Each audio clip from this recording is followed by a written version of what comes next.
Hola, ¿qué tal? Bienvenidos, bienvenidas. Este es Espacio Diverso, una coproducción entre Justicia TV y el Consejo para Prevenir y Eliminar la Discriminación de la Ciudad de México, el COPRED. El día de hoy vamos a platicar sobre las trabajadoras y los trabajadores sexuales, cómo viven en contextos de discriminación y cómo han sido impactados de manera diferenciada por la COVID. Las personas que ejercen el trabajo sexual han vivido históricamente la exclusión y la obstaculización del ejercicio de sus derechos y las violencias.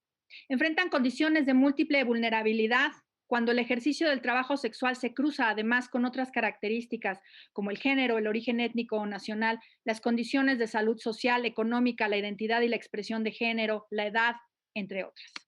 La falta de reconocimiento del trabajo sexual como una actividad laboral, como trabajo, pues, su criminalización, así como su equiparación con la trata de personas con fines de explotación sexual, agrava la desigualdad estructural que enfrentan las personas que se dedican al trabajo sexual.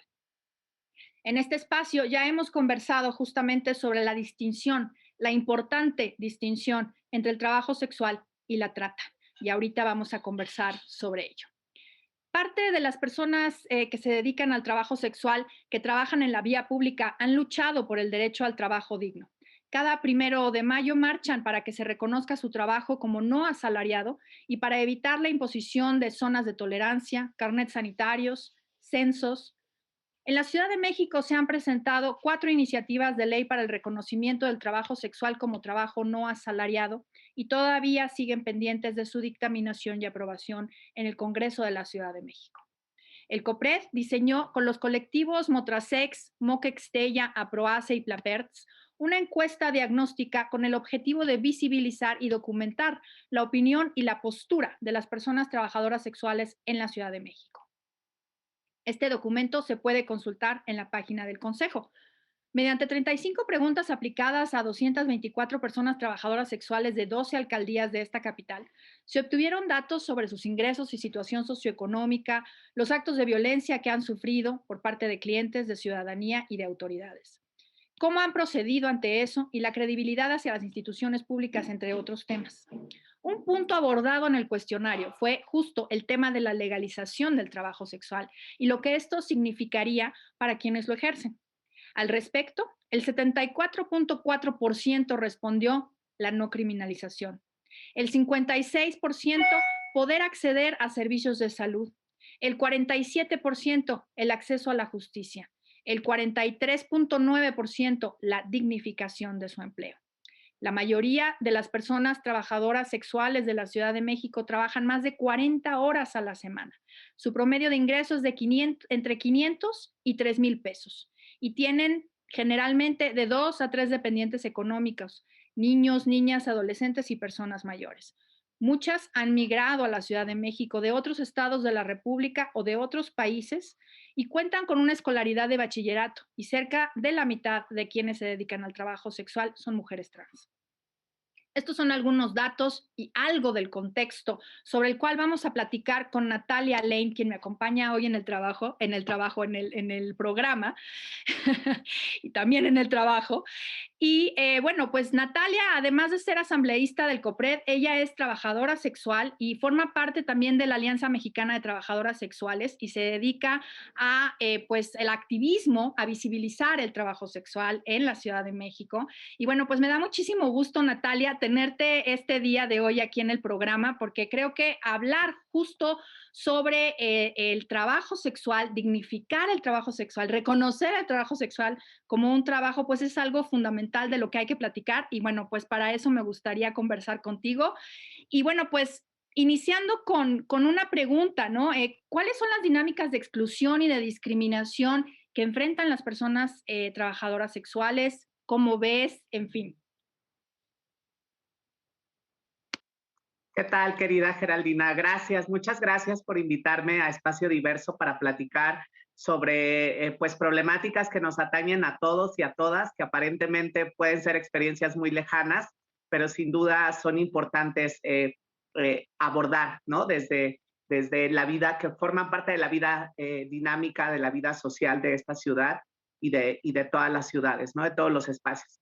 Pues bueno, como bien mencionas, yo soy trabajadora sexual independiente desde hace 11 años y me gustaría un poco partir de la reflexión a propósito de que el pasado 2 de junio se conmemoró el Día Internacional de las Trabajadoras Sexuales gracias a un momento histórico en Francia donde un grupo de mujeres trabajadoras sexuales tomaron el espacio público para exigir que se reconociera su trabajo y poner alto a la violencia policíaca que en ese momento estaban viviendo y que desafortunadamente seguimos viviendo en varias partes del mundo. Y como mencionas, me parece que hay diferentes esferas que podemos abordar cuando hablamos del trabajo sexual y los estigmas que hay en él. Para mí es muy importante mencionar la criminalización en primer lugar a nuestro trabajo que se da a través de prácticas muy específicas como lo es la extorsión por parte de los policías, del aparato policíaco a los clientes o incluso a las mismas trabajadoras. Desafortunadamente o afortunadamente también en la Ciudad de México contamos con todo un marco legal que nos permite quizás trabajar en condiciones un poco menos desfavorables, ¿no? Pero en otras entidades de la República y en otros lugares del mundo, pues siguen criminalizando a las trabajadoras sexuales, pidiéndoles dinero o extorsionándolas para poder trabajar en el espacio público. Entonces nos encontramos primero con esa violencia institucional por parte de la policía, pero también nos encontramos con prácticas de extorsión de las llamadas o llamados padrotes o madrotas, ¿no? Que digo, nadie tendría por qué pagar para poder trabajar en el espacio público, pero pasa, ¿no? Sucede mucho que nos hemos encontrado con compañeras en diferentes puntos de trabajo sexual, así se le llama a las zonas específicas donde se realiza el trabajo sexual en calle, donde pues las compañeras nos han denunciado justamente pues estas prácticas de cobro de piso, de violencia, de coerción o de extorsión hacia ellas. Y por otro lado, me parece que es importante también hablar sobre la violencia que se da por parte de los ciudadanos, ¿no? Que siguen sin reconocer a las trabajadoras y los trabajadores sexuales como un grupo que efectivamente está trabajando, está llevando a cabo una actividad remunerada, donde al final de cuentas estamos ofreciendo un servicio de acompañamiento erótico o sexual y que deberíamos ser incluidas también dentro de la política pública. Y por otro lado, me parece también importante hablar sobre el estigma. Creo que el estigma es uno de los grandes problemas que seguimos enfrentando las y los trabajadores sexuales, el no poder compartir con la familia a qué nos dedicamos laboralmente. Se estima, de acuerdo con la organización Brigada Callejera, que existen un poco más de 7,500 trabajadoras y trabajadores sexuales en la Ciudad de México, ¿no? Y muchas de estas personas pues no pueden compartir con su familia en qué trabajan justamente por el miedo al rechazo, a la violencia, a la exclusión de sus entornos, ¿no? Más inmediatos. Y sobre todo también la parte cultural, ¿no? El cambio cultural que debe de haber para entender que el trabajo sexual no es un delito. Actualmente la Constitución Política de la Ciudad de México y el Código no lo contemplan un delito ni como una falta administrativa, pero aún existe este estigma cultural, ¿no? De pensar que las trabajadoras sexuales, o una de dos, estamos siendo víctimas de trata con fines de explotación sexual, que justamente tú lo mencionabas hace un momento, y recordemos que la trata de personas, que tiene muchas modalidades de explotación laboral, de explotación sexual, es un acto, por supuesto, es un delito que debe de perseguirse, donde una persona es obligada a sostener relaciones sexuales con otra persona y que una tercera persona pues obtiene un beneficio económico o material de ello, ¿no? Entonces, obviamente las trabajadoras sexuales independientes y autónomas estamos en contra de esas prácticas y por eso creemos que es importante abordar el modelo de descriminalización del trabajo sexual, ¿no? De no criminalizar ni perseguir tanto a las trabajadoras sexuales como a los clientes. Me parece que hay diferentes modelos en el mundo y en América Latina sobre el trabajo sexual. Algunos de ellos hablan de descriminalización, otros hablan de regularización y otros hablan de prohibicionismo totalmente, ¿no? Entonces creo que lo importante aquí es escuchar las voces de las y los trabajadores sexuales para conocer cuáles son sus necesidades específicas, ¿no? Y que también están muy en consonancia con sus contextos, es decir, no es lo mismo una trabajadora sexual en la Ciudad de México que quizás una trabajadora sexual en Tamaulipas, en Campeche, en Oaxaca, y creo que a partir de ahí podemos empezar a generar diálogos para empezar a quitar tanto el estigma social como avanzar en la materia legislativa. Sí, claro, yo creo que justo mencionabas algo muy importante, Natalia. Primero, por un lado, que en la Ciudad de México no es un delito, y eso me atrevo a decirlo, en todo el país no es un delito ejercer el trabajo sexual de manera voluntaria, como bien lo has dicho. Es un delito la trata, pero esa es otra historia, digamos, que vamos a meter en otra bolsa, porque aquí estamos hablando del trabajo sexual de personas mayores de edad que lo realizan de manera independiente, de manera autónoma, de manera voluntaria, ¿no? Y que justamente por eso se busca su reconocimiento como un empleo, como un trabajo no asalariado. Y por otro lado, la cuestión relacionada con estos modelos, digamos, ¿no? De descriminalización y de regularización o de prohibición, evidentemente aquí no vamos a sostener la prohibición, pero un poco movernos en esos dos espacios entre la descriminalización y la regularización, porque me parece que es importante distinguir cuáles serían las consecuencias entre uno y otro, ¿no?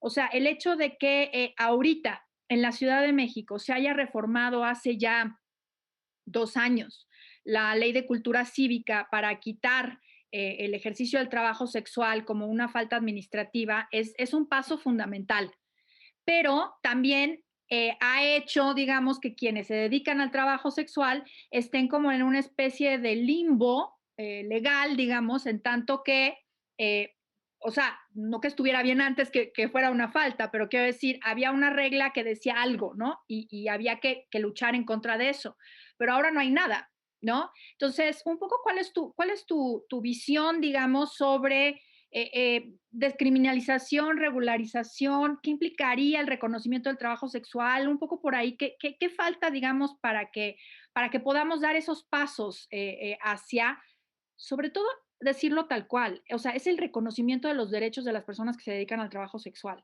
¿no? Y esto es fundamental porque en ese sentido garantiza que puedan acceder a los derechos y las obligaciones que tenemos muchas otras personas trabajadoras, ¿no? Claro, me parece que es importante también justamente entender que las trabajadoras sexuales apelamos justamente al reconocimiento de nuestros derechos porque pensamos que todas las personas tienen derecho al trabajo y al libre desarrollo de la personalidad, ¿no? Es decir, que cada uno y cada una de nosotros pueda ejercer la profesión, el oficio o el empleo que queramos, que deseemos, y también el tener el acceso a los reconocimientos de nuestros derechos laborales, ¿no? El reconocimiento de nuestros derechos laborales. Y creo que justamente el prohibicionismo es este modelo que de alguna manera es punitivista, que lo que busca es abolir toda práctica de trabajo sexual, apelando a que todas las personas o todas las experiencias que ahí se mueven son experiencias de coerción, ¿no? Es decir, que son personas obligadas. Este discurso, ¿sabes? Un poco como apelando a la eterna víctima. Yo siempre digo en los espacios que a las trabajadoras sexuales siempre nos quieren salvar, ¿no? De todo el mundo se siente como con el derecho de hablar sobre nuestras necesidades y por eso es muy importante lo que mencionas, Gera, que a partir de las colectivas, de las organizaciones de la sociedad civil, se puedan generar estrategias, que creo que ya lo hemos hecho maravillosamente aquí en la Ciudad de México y también en otras entidades federativas, ¿no? Como por ejemplo tenemos el caso de las compañeras del Comando Transinterseccional en Mérida, ¿no? Que brindan acompañamiento a mujeres trabajadoras sexuales que tuvieron que mover sus horarios porque desafortunadamente con el tema de la pandemia, pues se quedaron pues con restricciones de horarios, ¿no? Había como una especie de toque de queda decretada por el gobierno local y lo que eso que generó fue que las compañeras tuvieran que modificar su horario, ¿no? Porque ya no podían salir en las noches y tenían que salir en el día, ¿no? Entonces las compañeras empezaron ahí a organizarse para llevar productos de higiene personal, despensas, insumos que nosotras desde Alianza Mexicana de Trabajadoras Sexuales y el Centro de Apoyo nombramos como herramientas para la vida, ¿no? Son herramientas para la vida porque no podemos pensar en procesos colectivos donde las compañeras se sientan sujetas de derecho si tienen el estómago vacío, ¿no? Si tienen la barriga vacía o tienen el estrés de tener que alimentar o haya personas dependiendo económicamente de nosotras, ¿no? Como bien lo señalas, muchas de estas mujeres, tanto cisgénero como mujeres transgénero, somos cabezas de familia, ¿no? Y hay muchas personas que dependen económicamente de nuestros ingresos. Entonces, creo que justo estas experiencias de las organizaciones, de la forma en cómo nos hemos organizado las trabajadoras sexuales, específicamente las mujeres cis y trans, creo que nos ha ayudado también a mitigar estos impactos diferenciados, que creo que lo vamos a abordar un poquito más adelante, pero sí creo que el modelo de prohibir el trabajo sexual lo único que va a generar pues es mayor clandestinidad, porque las compañeras van a seguir trabajando, ¿no? Las compañeras en calle seguimos trabajando y ya tenemos la experiencia con la pandemia, ¿no? Es decir, muchas compañeras sí, seguimos trabajando en calle y creo que hablar más bien del modelo de descriminalización nos puede ayudar justamente a entender que cada realidad es específica. No hablábamos de regulacionismo, el modelo de regulacionismo, pero que también tiene, digamos, algunas pues aristas muy específicas, ¿no? En algún momento se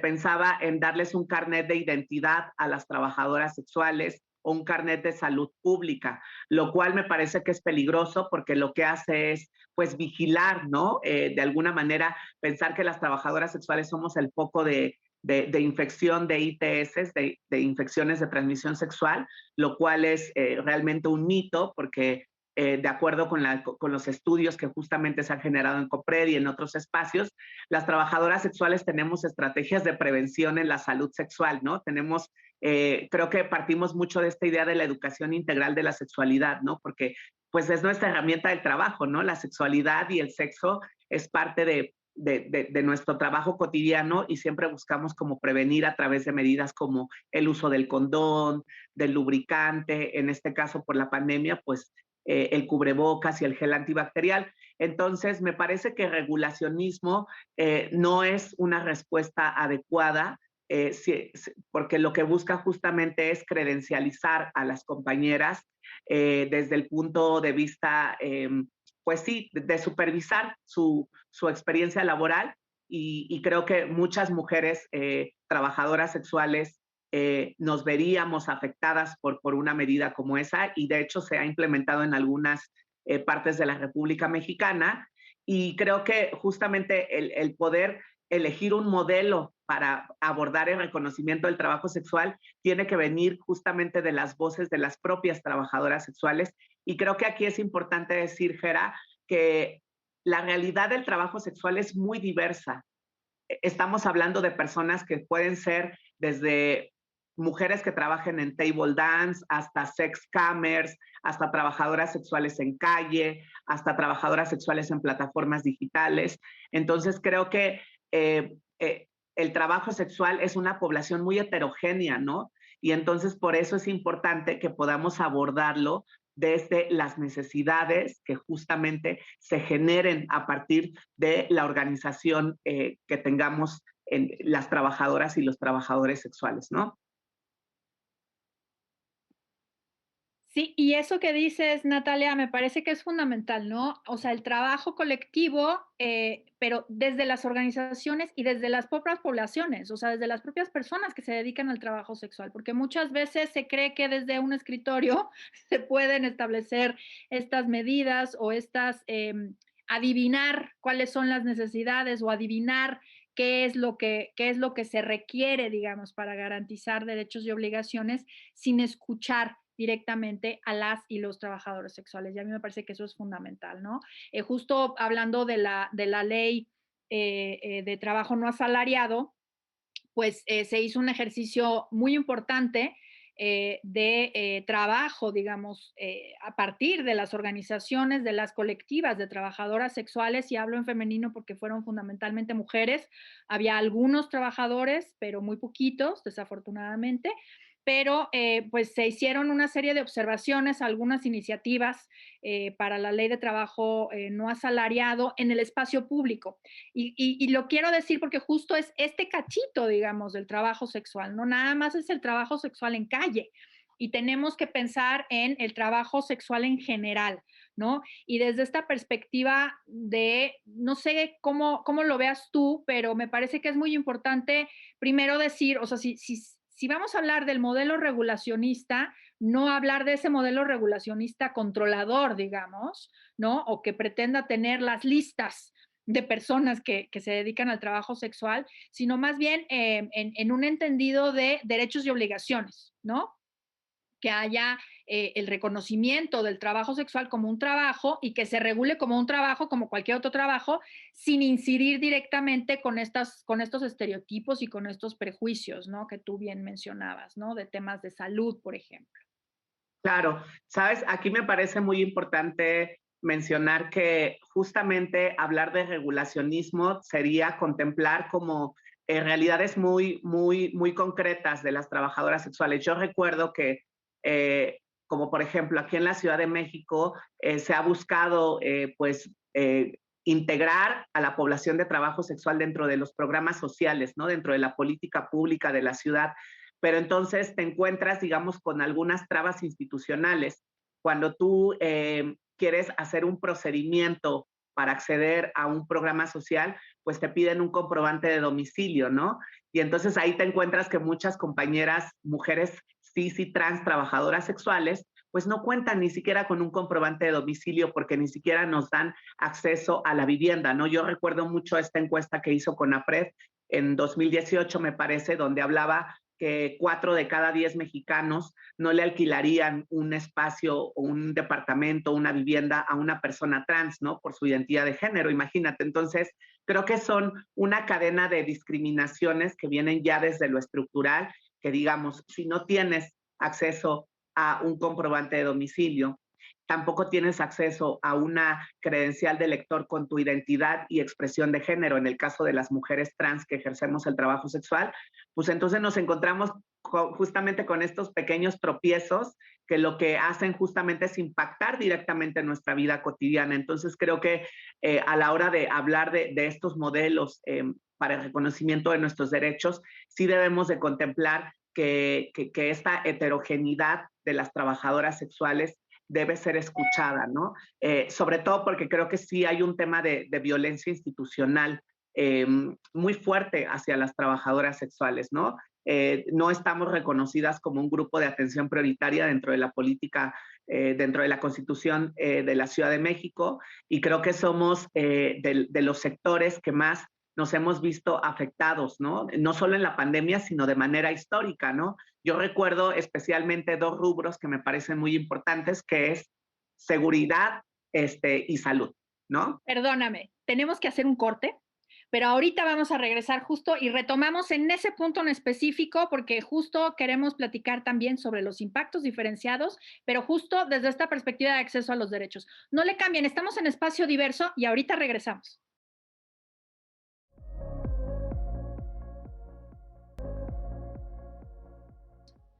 Pues estamos de vuelta aquí en Espacio Diverso y estamos hablando sobre trabajo sexual en la Ciudad de México y los impactos diferenciados por la COVID. Nos quedamos justo Natalia y yo conversando sobre el tema de acceso a los derechos y nos estabas diciendo, Natalia, sobre estas cuestiones relacionadas con el acceso a la justicia, con el acceso a la salud, y entonces me gustaría que terminaras con esa idea, por favor. Sí, me parece importante que reconozcamos que también dentro del trabajo sexual existen situaciones que pues nos perjudican o que tienen pues una experiencia muy llena de estigma o de discriminación a las trabajadoras sexuales.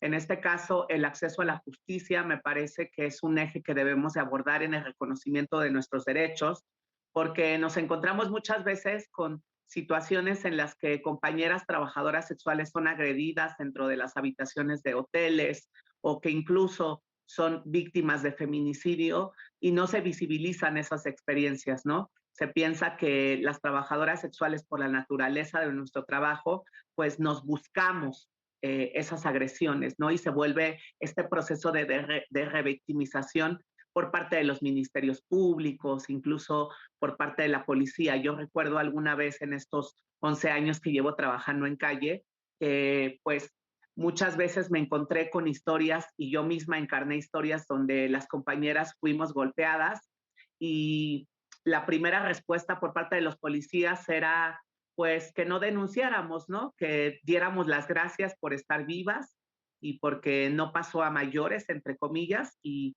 nos exhortaban de alguna manera a no denunciar, lo cual sabemos que es una práctica, una mala práctica por parte de la policía. Y creo que también el tema de los servicios de salud, ¿no? Muchas mujeres trabajadoras sexuales poder acceder a servicios ginecológicos, a servicios urológicos, pues es complicado, ¿no? Hay esta carga, este estigma hacia ellas y no podemos compartir un poco el tema de nuestra vida sexual, ¿no? Por la naturaleza de nuestro trabajo y entonces se vuelve una serie de discriminación y de cadenas de violencia, ¿no? Creo que es importante abordar el reconocimiento del trabajo sexual también desde el acceso a la justicia y los servicios de salud. Sí, sin duda, justo, ¿no? Los estigmas, cómo pesan los estigmas y los prejuicios para el acceso a los derechos y todavía es justamente un tema, ¿no? Y por eso, pues, en el primer bloque conversábamos sobre la cuestión del reconocimiento del trabajo sexual como un trabajo y también conversábamos sobre cómo el trabajo sexual, pues, es muy diverso y se realiza en distintos ámbitos. Y justo para conversar sobre otro de los ámbitos en el que se realiza el trabajo sexual, nos acompaña en este bloque Jazz Queen, quien es coordinadora de proyectos de la Alianza Mexicana de Trabajadoras Sexuales. Me da mucho gusto recibirte en este espacio diverso, Jazz, para que platiques con nosotros sobre el trabajo sexual en las plataformas digitales o en las redes. ¿Cómo se desarrolla? Primero, platícanos, digamos, cómo se desarrolla este trabajo, porque si bien digamos, cuando se habla de trabajo sexual, las personas saben a qué nos referimos. Me parece que hablar sobre el trabajo sexual en plataformas digitales, pues sí implica, digamos, un espacio que a lo mejor no todas las personas están familiarizadas con cómo funciona, digamos, este trabajo y este intercambio. Hola, muchas gracias por la invitación. Pues ya me presentaron. Yo ejerzo el trabajo sexual por medio de redes sociales y doy citas presenciales también, ¿no? Como en mi caso, como que lo que hago es anunciarme a través de las redes sociales y luego por las otras redes de mensajería, como que se concreta las citas, pues, pero hay distintas modalidades, ¿no? Esa es otra forma en la que, pues, ejerzo el trabajo sexual, es como, creo como grupos, ¿no? En las plataformas de mensajería, pues creo grupos interactivos en los que pues envío fotos y también como que medio interacción personal, ¿no? No nada más como que se torne a lo sexual, sino que voy diciendo mi día a día y pues ellos comparten el suyo o así. Y hay otras compañeras que deciden, yo lo decidí así porque no se me da tanto como a veces la tecnología, pero hay otras compañeras que eligen usar como otras plataformas que justo están diseñadas para que se haga como venta de contenido digital, videos, fotos, todo esto. Hay compañeras que pues deciden usar esa opción, ¿no? Que esas plataformas te dan como otras herramientas que a lo mejor, en mi caso, pues prefiero hacerla yo, ¿no? Como yo qué sé, como hacer estadísticas o programar cuándo se va a subir la foto, ¿no? Que, que quiere subir o cosas así. Oye, Jazz, ¿y cómo ha impactado, algo que nos interesa platicar en este bloque, es cómo ha impactado la pandemia en tu trabajo, por ejemplo, en el trabajo en general, en el trabajo sexual en plataformas digitales? ¿Ha tenido algún impacto o no? ¿Ha sido este impacto positivo o negativo? Porque también podríamos llegar a pensar, por lo que nos estás contando, que podría haber un incremento, digamos, de servicios digitales, no presenciales, pues, justamente porque tenemos bueno, tuvimos, ahorita ya no tanto, pero se tuvo un confinamiento, entonces a lo mejor hubo personas que recurrieron más a este tipo de servicios que a un servicio presencial, por ejemplo, con trabajadoras sexuales en calle. Pues yo creo que en el aspecto de las citas presenciales, pues nos afectó como, no podría decir que de la misma forma, pues porque o sea, hay matices, ¿no? Y hay cuestiones distintas, pero sí creo que afectó, ¿no? Pues no sé, yo me acuerdo que a inicios de pandemia estuve como un mes sin poder trabajar, ¿no? Y tener un mes sin ingresos, pues es muy fuerte, a pesar de que pues mi medio era el digital. Y, pero a las compañeras que ejercían como de forma virtual, sí hubo un incremento, pero luego lo que sucedió fue que así como incrementó la clientela un ratillo, como a inicios de pandemia para las chicas que venden contenido, pues lo que sucedió también es que muchas mujeres decidieron optar otra vez por el trabajo sexual o retomarlo o empezar a ejercerlo, ¿no? Entonces, como que yo lo que he notado que pasó, pues es eso, que como que se bajaron los costos del servicio sexual, del trabajo sexual, pues, porque pues, aumentó la cantidad de chicas que vendían contenido digital o que ejercían la cita, ¿no? Claro, pues sí empezó a haber más oferta, digamos, ¿no? Por así decirlo. Natalia, me gustaría que nos platicaras también sobre la estrategia de Haciendo Calle. Sabemos que ustedes tuvieron toda esta estrategia de apoyo para las personas que se dedican al trabajo sexual. ¿En qué consistió y sobre todo por qué tuvieron que iniciar con esta estrategia desde la propia sociedad civil? Sí, yo creo que sí. Bueno, el impacto que ha tenido esta pandemia para las trabajadoras sexuales ha sido como muy diverso, ¿no? Nos encontramos que en el 2 de abril del 2020, pues una medida que implementó el gobierno de la Ciudad de México fue cerrar los establecimientos no esenciales, ¿no? En este caso, hoteles, casas habitaciones, casas de huéspedes. Y como les mencionaba anteriormente, muchas de las compañeras trabajadoras sexuales viven en estos hoteles porque no tienen acceso a una vivienda, ¿no? Entonces, pues fueron desalojadas de la noche a la mañana, ¿no? Se quedaron en situación de calle de la noche a la mañana y creo que eso, aunado al poco ingreso económico, pues porque mucha gente estaba en cuarentena, evidentemente muchas de las compañeras ya no estaban percibiendo el mismo ingreso, pues nos encontramos justamente con una situación bastante compleja. Muchas compañeras se regresaron a sus contextos de origen, es decir, compañeras que migran a la Ciudad de México para ejercer el trabajo sexual en calle. Y en el caso particular de las mujeres trans, pues mujeres que salieron de comunidades de Oaxaca, de Tamaulipas, de Veracruz, por el odio, la transfobia y la violencia, pues tuvieron que regresar a esos contextos, ¿no? Con todas las implicaciones que eso tiene. Entonces creo que la pandemia ha impactado, sí, de una manera en cuanto a lo material, es decir, el acceso a la vivienda, a los ingresos económicos, pero también creo que ha tenido un impacto en la salud, ¿no? A mí me preocupa mucho el tema de registro y la documentación de compañeras, de casos de compañeras trabajadoras sexuales que se hayan contagiado por COVID-19, ¿no?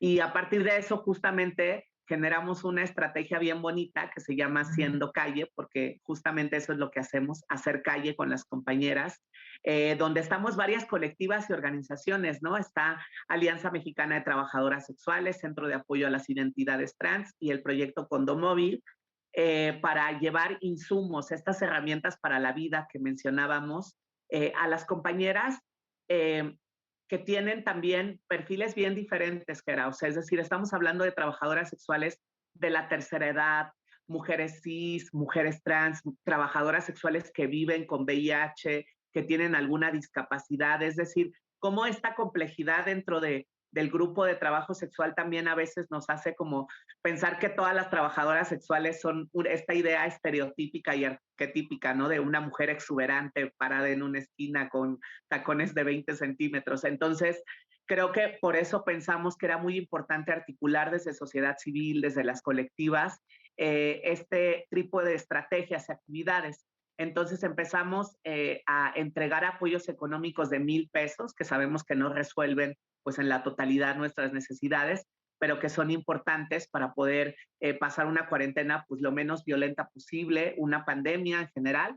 Y también entregamos despensas, artículos de higiene personal, insumos de reducción de riesgo. Y creo que también ahí se generó algo bien bonito que fueron estrategias de autocuidado, ¿no? Empezamos a recomendarle a las compañeras trabajadoras sexuales ciertas posiciones sexuales, digamos, para evitar el contagio cara a cara con los clientes, porque pues, desafortunadamente no podemos dejar de trabajar. También entregamos cubrebocas, gel antibacterial, para reducir este riesgo, ¿no? Yo creo que a diferencia de otros trabajos que también se han visto afectados por la pandemia, el trabajo sexual implica una cercanía física, ¿no?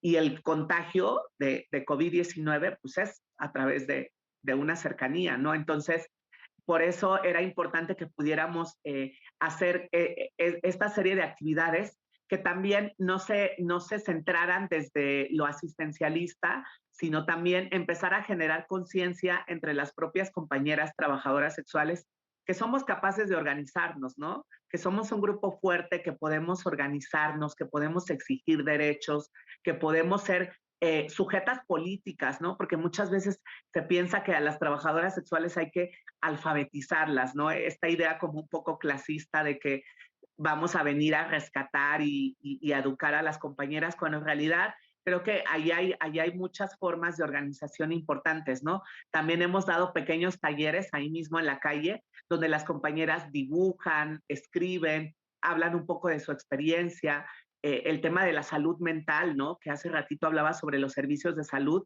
sin dejar a un lado la parte psicológica, ¿no? Cómo ha impactado emocionalmente a las trabajadoras sexuales esta pandemia, ¿no? Entonces creo que a partir de esas pequeñas estrategias que van, digamos, desde lo material, desde tener algo que meterte a la barriga, hasta cosas más complejas como son la violencia sexual, el tema emocional, la depresión, la ansiedad, creo que pueden ayudar a generar eso, pero sobre todo dar este mensaje de que las trabajadoras sexuales pues también estamos organizadas, ¿no? Y que también podemos generar formas como cualquier otro grupo de trabajadores y trabajadoras que estamos buscando que se reconozca también nuestro trabajo como un trabajo.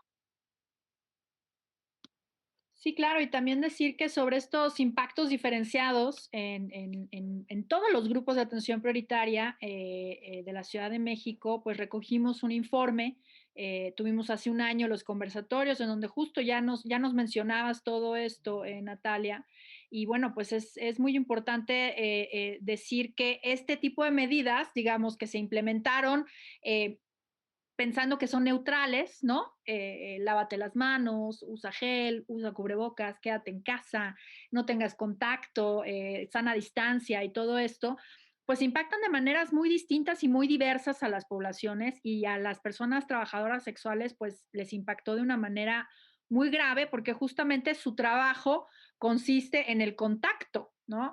Y a mí me pareció muy importante esta estrategia de Haciendo Calle, pero además esta parte que me comentas de las recomendaciones de cómo continuar ejerciendo el trabajo sin ponerse en riesgo, ¿no? Porque esto es fundamental, porque además, pues tenían que seguir trabajando, ¿no? Porque pues es el ingreso y como dijimos al inicio del programa, muchas personas además dependen de las trabajadoras sexuales, o sea, no solamente era la trabajadora sexual quien tiene derecho a tener un ingreso y a tener un techo y a tener comida, como dices, sino que además también las personas que dependen económicamente de ella. Tenemos que hacer una pausa y ahorita regresamos porque me interesa, Jazz, que nos platiques sobre tú cómo has vivido estos impactos diferenciados, sobre todo desde las estrategias que se han implementado para las plataformas digitales. Ahorita regresamos, estamos en Espacio Diverso, no le cambien.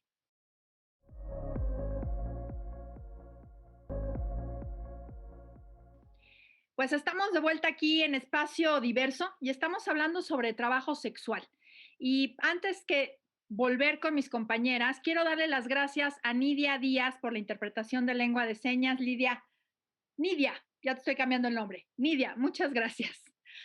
Bueno, pues estábamos justamente hablando sobre los impactos diferenciados de la pandemia en el trabajo sexual en general, ¿no? Y quería yo volver contigo ya sobre cómo ha impactado la pandemia, digamos, y qué medidas se han tomado nuevas o diferentes, digamos, desde, yo sé que trabajan en la misma organización AMETS que estuvo apoyando la estrategia de Haciendo Calle, pero quería yo preguntarte, Jazz, tú, si tú, digamos, has participado en algún otro tipo de iniciativas o has tenido conocimiento de algún otro tipo de iniciativas relacionadas con la pandemia para el trabajo sexual que se desarrolla o que se realiza a partir de y en las plataformas digitales. Pues AMETS es como una colectiva chiquita todavía, entonces como que apenas vamos iniciando a crear proyectos, ¿no?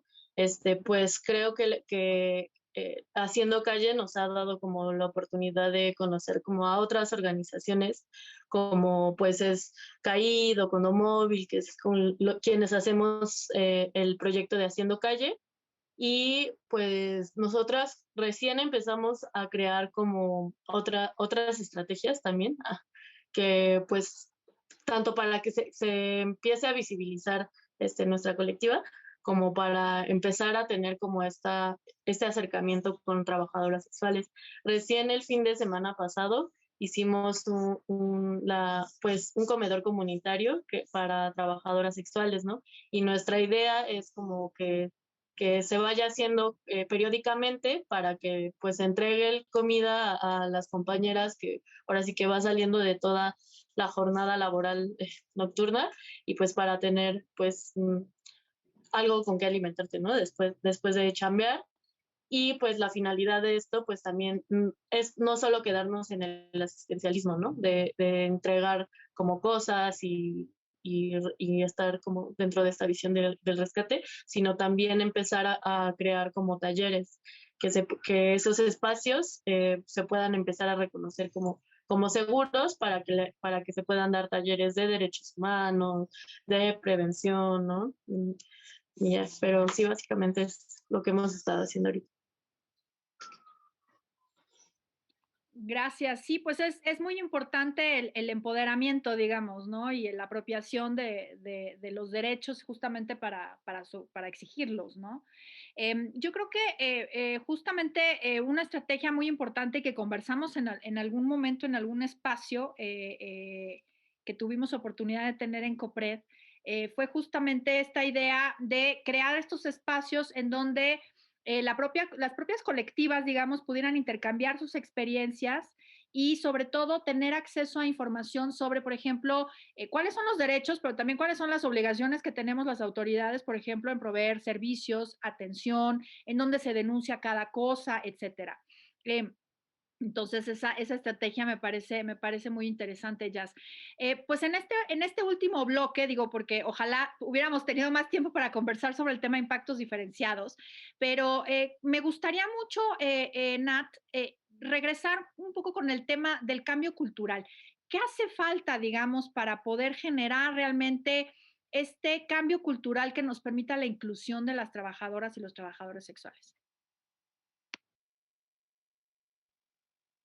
Sí, creo que el impacto cultural es importantísimo para cambiar la realidad de las trabajadoras sexuales, ¿no? Creo que primero empezar pues a reconocer que somos un país que tenemos un nulo acceso a la educación integral de la sexualidad. Seguimos teniendo muchos tabús, ¿no? Muchos tapujos sobre el tema de la sexualidad y que es importante también reconocernos como seres sexuales y sexuados Y eso también creo que pues está relacionado con nuestro trabajo, ¿no? Porque al final de cuentas, nosotras como trabajadoras sexuales, ya sea en calle o en plataformas digitales o en redes sociales, pues estamos ofreciendo un servicio de acompañamiento sexual, afectivo, incluso a veces hasta psicológico, ¿no? A veces pasa con los clientes y las clientas. Y entonces creo que justo poder reconocer que nuestro trabajo es una actividad consensuada entre dos personas adultas, ¿no? Que deciden, así como a veces vamos al spa por un masaje o vamos al dentista porque nos duele la muela, pues igual creo que este también es un servicio que estamos cubriendo, ¿no? Y a mí me parece importante esto que menciona Jazz sobre los procesos colectivos donde ya no solamente son las instituciones, sino las propias trabajadoras sexuales las que estamos empezando a articular esfuerzos, ¿no? Que nos podemos organizar, que podemos generar estrategias de autodefensa y igual podemos hacerlo desde el trabajo comunitario, como es justamente este comedor, o a través de la entrega de ropa o de insumos, que por cierto, si quieren donar a la iniciativa Haciendo Calle, con todo gusto nos pueden encontrar en Instagram, Facebook y Twitter como AMETS, Alianza Mexicana de Trabajadoras Sexuales, y ahí pueden donar pues los insumos, ¿no? Y llegar desde esta parte comunitaria también a la incidencia institucional, ¿no? De llegar con datos cuantitativos y cualitativos de cuáles son las necesidades de las compañeras, ¿no? ¿Qué es lo que necesitamos en el tema de la salud pública, en el tema de lo legal, en el tema de qué hacer cuando una compañera es víctima de una violación, ¿no? Del abuso sexual, que también muchas veces se piensa que las trabajadoras sexuales no podemos ser violadas, ¿no? Justo estas particularidades, poder abordarlas desde el plano institucional y también desde el plano comunitario. Y creo que sí es importante que las instituciones, creo que COPRED ha sido un espacio muy importante. También la Suprema Corte de Justicia de la Nación ya reconoció el trabajo sexual como un trabajo y que no soltemos estos espacios para poder hablar, ¿no? De todo el estigma y toda la carga moral que todavía traemos como digamos, esos fantasmitas en la cabeza sobre el trabajo sexual. Y sobre todo creo que eso, ¿no? Reconocer que las experiencias que vivimos las trabajadoras sexuales son experiencias que debemos dejar de vincularlas con la eterna victimización, ¿no? Como si nosotras no tuviéramos capacidad de agencia, capacidad de politizarnos, de organizar, de pedir, exigir nuestros derechos. Y por eso creo que poder trabajar con mis compañeras de AMETS, con otras organizaciones que también son de trabajadoras sexuales, nos ayuda a poder generar más herramientas para la vida, ¿no? Entonces, yo creo que me quedo con eso, con lo institucional, que es importante que sigamos ahí y que podamos llegar con documentación y registro a estas instituciones para incidir, pero siempre, siempre también apelando a los procesos comunitarios y al cambio cultural, ¿no? Y creo que ahí todos y todas, aunque no ejerzamos el trabajo sexual, podemos poner un granito de arena, ¿no? Para quitar ese estigma que hay. Sin duda, es fundamental, ¿no? Todo eso que mencionas. Natalia, antes de terminar con el programa, porque ya nos queda muy poquito tiempo, quisiera yo regresar contigo, Jazz. ¿Cuáles serían tus preocupaciones, digamos, ahorita con el panorama que enfrentamos en la pospandemia? Estamos ya casi en semáforo verde y bueno, pues, ¿cómo ves las cosas? ¿Qué te preocupa o qué crees que se tendría que estar haciendo o implementando?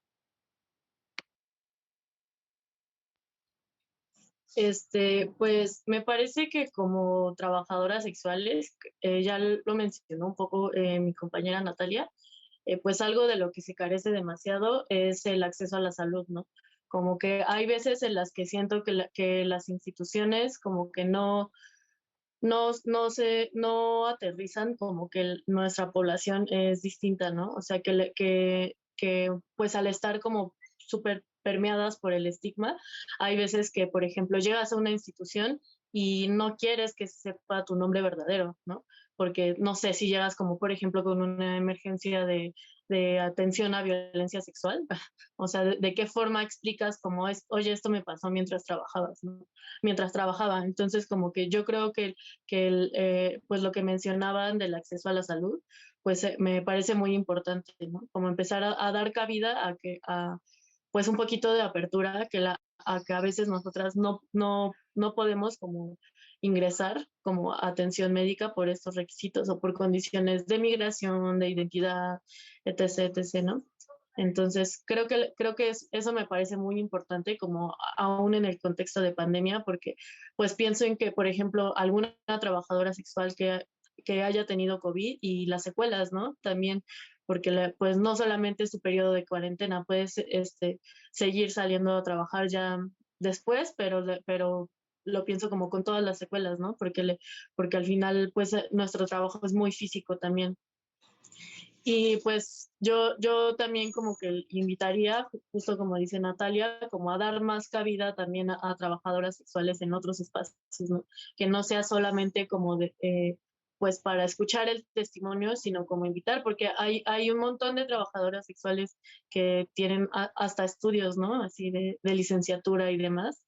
Y muchas veces como que se podría retomar a lo mejor como a apoyar a lo mejor de esa forma también, ¿no? Y como invitar a que sea la protagonista y no nada más como el testimonio.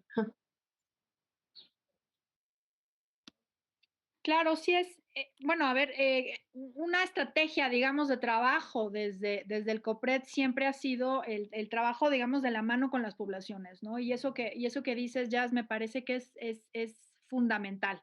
El trabajo conjunto desde la población, desde las personas, en este caso de las personas trabajadoras sexuales, de las personas que se dedican al trabajo sexual, y cuáles son los impactos, cuáles son las vivencias, cuáles son las prácticas discriminatorias para poder justamente establecer medidas que tiendan a eliminarlas, a prevenirlas y a sancionarlas.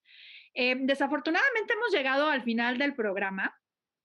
Las personas que ven Espacio Diverso saben que este programa se va muy rápido y siempre acabo diciendo lo mismo, pero es que siempre nos pasa lo mismo. Se quedan muchas cosas y muchos temas en el tintero. Y bueno, pues evidentemente seguiremos conversando sobre esto, seguiremos conversando sobre el trabajo sexual, seguiremos conversando sobre los impactos diferenciados en grupos de atención prioritaria, pero por este momento pues les doy las gracias a Natalia y a Jazz por con su conversación, por estar aquí con nosotros para platicarnos, aunque sea un poquito sobre justamente estos impactos diferenciados y estas violencias y discriminación que viven hoy por hoy todavía las trabajadoras sexuales en nuestra ciudad. Le doy las gracias a Nidia y le doy las gracias a ustedes. Nos vemos en la próxima.